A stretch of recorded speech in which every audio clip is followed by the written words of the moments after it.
Okay, Karla, you did the free motion with this just sitting down on a table, and now we're gonna do that on the Cutie frame. Right. Go ahead, and I'm excited to see some pebbling. All right, and I'm going to start quilting.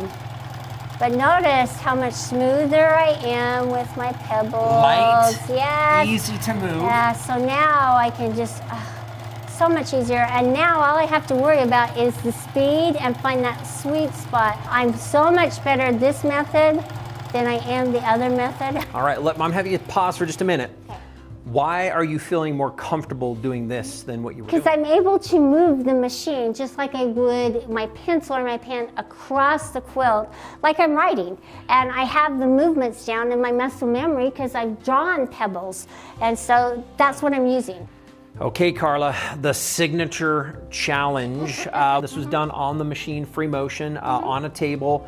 Karla, I then had you take the pen and the paper and we drew. If you were following us, you did the same thing. Hopefully we're finding that there's a lot of emotions. When I do this with a bunch of quilters, Karla, and I ask them, how did you feel? They're like, it was frustrating. I didn't get it. Oh, it was confusing.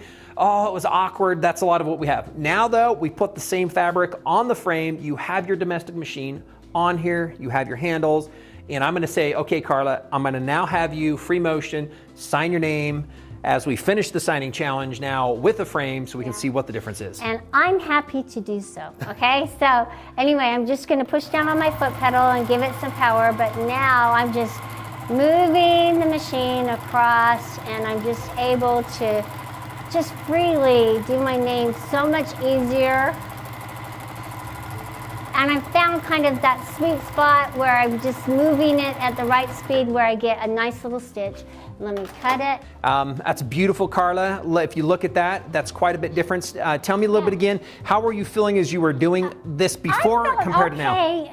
That I was actually even attempting to make a K, and then I really struggled with my A, and my R, was okay. But then this last little one, you see my stacked stitches because I wasn't actually moving the fabric fast enough to even make a nice little stitch, so you get all these little stitches on top of each other. So this was much easier and it's much prettier. I do think that if you've tried the signature challenge at home, if you've done this on a sheet of paper, what we have found is, Karla, what we've grown up doing, the drawing, the coloring with crayons, signing our names, doing those things.